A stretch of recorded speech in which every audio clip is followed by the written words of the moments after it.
Hello, it is I, Sir Devon of Kang Productions, and welcome back to another episode of the Drummond State line. And in this episode, we are starting on our goods route, or changing a bit on the goods route, and making a few amendments, because the last one I kind of think looked a bit goofy and looked a bit too complicated. I tried to do another take, and it made the game crash, because I pressed undo too many times, which wasn't good, because I spent a lot of time working on it. So I'm going to make a sidings today, and I'm going to make it more like a goods route. So I decided to move. So we're starting on the sidings. So there's going to be 3 separate sidings. So one for crate style things, so like one for containers, one for coal, and one for liquids.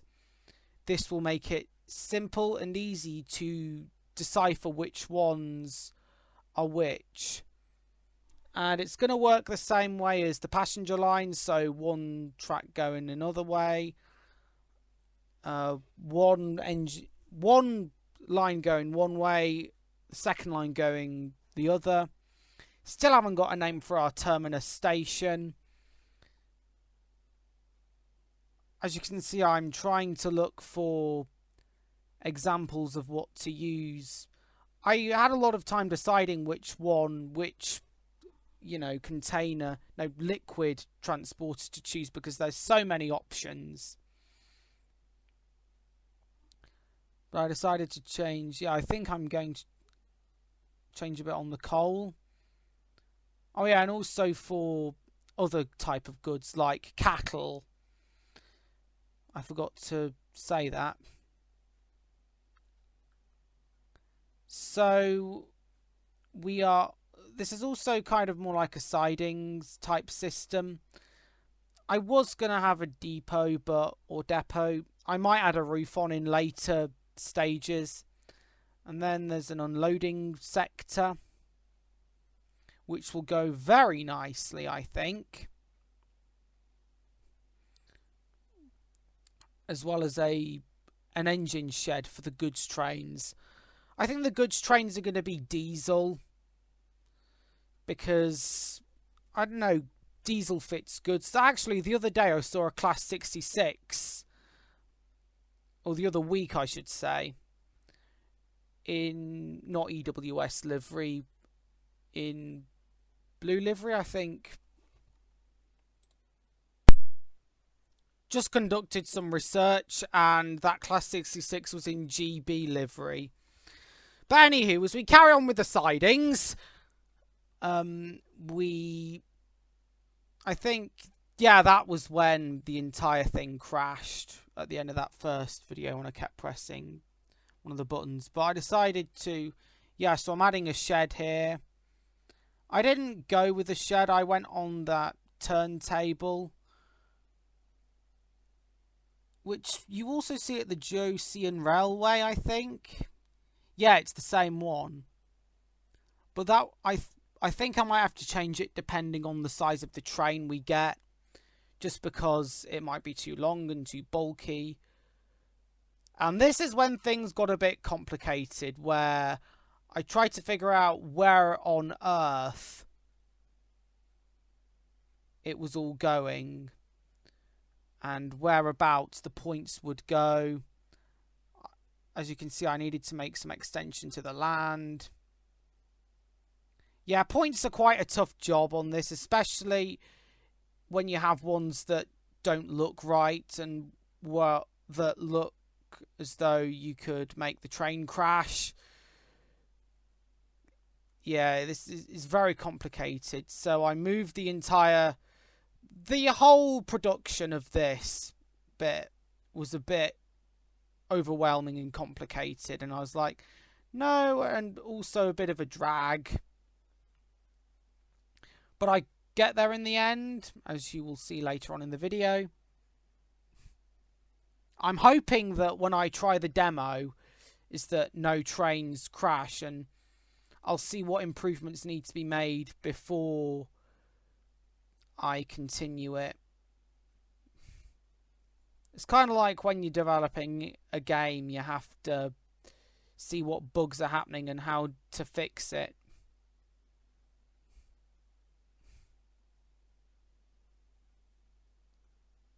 And I was in a bit of a pickle about how on earth I get 2 lines. It was very, very complicated and frustrating.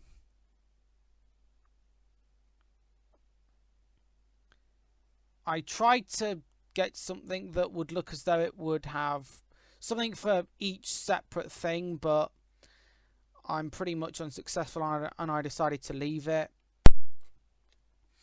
Now, this was the part where I also got a bit agitated with. Well, not this bit, but at this bit I had to be very careful what I did because I didn't want anything to go all airy.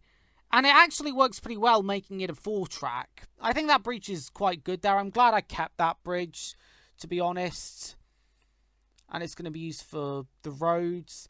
Now, this was the next bit. Yeah, I decided to make it all follow the other side of tracks. Now, this bit was very complicated and very frustrating because I didn't want it to go right in the middle of Hawkins. So what I decided to do was... Yeah, and I also noticed that I made a bit of an error there, so I decided to make more of a mound. So I was stuck on what to do, so I immediately decided to...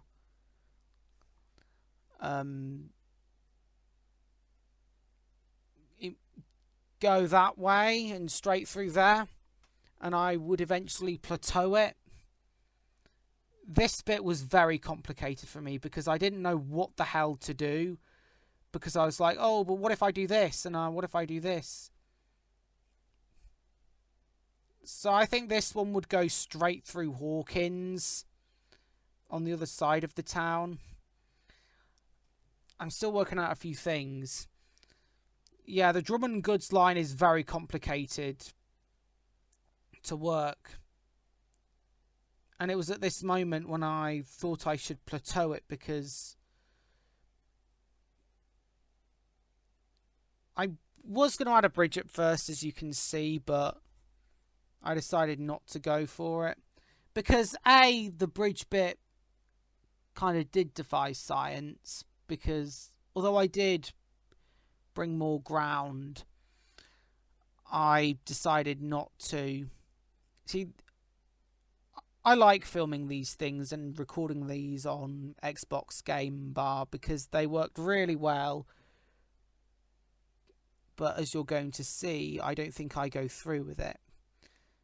And also with this software I edit it with, I kind of go to the thing. Yeah, I kind of... So this is... I kind of speed it up. Yeah, I get it at full speed. And this is when I was working out how the hell to do this. So if I wanted it to go... I wanted it to go to the terminus, which I still haven't named.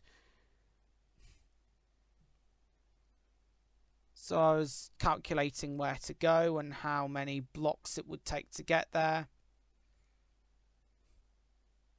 And eventually I ended up avoiding the entire Hatton route and going the other way.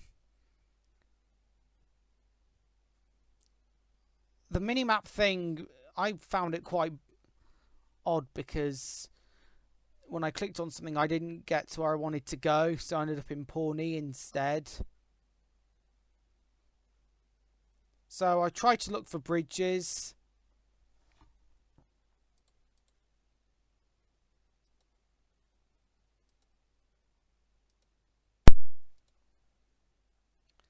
And I spend all the time looking for things to put on it.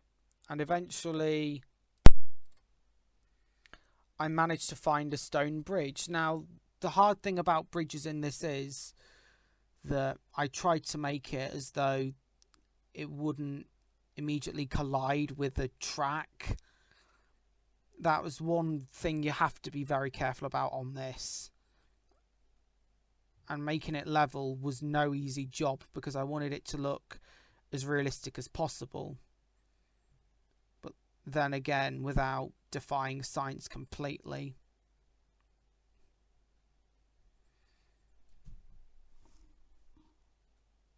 And this was when I added some more blocks. So I went all out on adding the blocks to get all the way to the terminus that I have yet to name, and I still haven't named.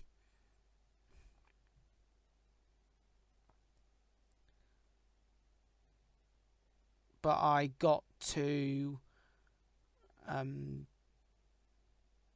yeah, I wanted it to go to Siren as well, just to ensure that it would, because I said I'd add a port wharf style thing there, like a harbour.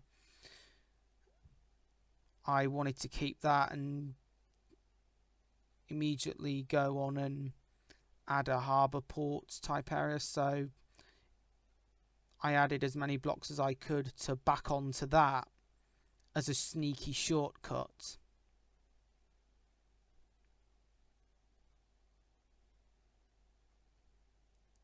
And this is where I spam the track button.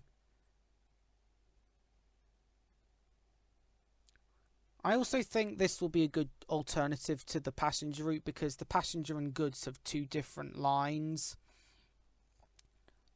And I think it's good to keep goods and passenger separate because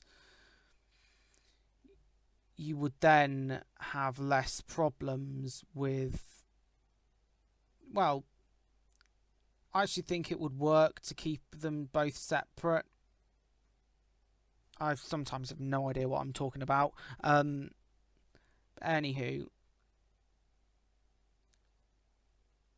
we then, yeah, the bridge bit was quite difficult at times.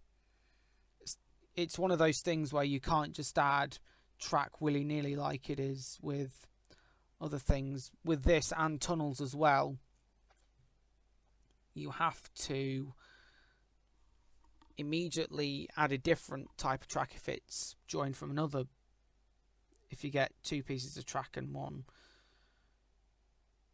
It's one of those things.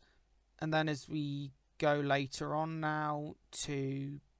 Yeah, I think what I'm going to do here is add a motorway to go beside it. Or was that with the other one? I don't know. I'll add something to go beside it. So I added another tunnel on Stegosaurus Hill.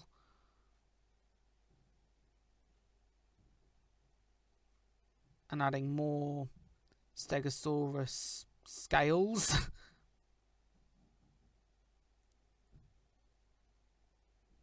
Just to connect the tunnel in. And as we go there, we then end the line, and then hopefully I'll add a wharf type area somewhere along the line, so it will go all the way to Siren, and then I'm thinking at one side we can have the harbour, which I've yet to figure out. So yeah, that just about ends today's video. The goods route, it was very complicated to make. I actually prefer the second one to the first because the first attempt it crashed, and the second attempt I rigged my head around how I was going to do this and I came up with a solution. And now all we need to do is to add a harbour area. Also, looking through the construction buildings is very distracting from your objective, isn't it? So I'll do less of that and more focusing on the prize. So that's just about in today's video. I'd like to thank you all very much for watching, and I will see you all in the next. So goodbye and good night.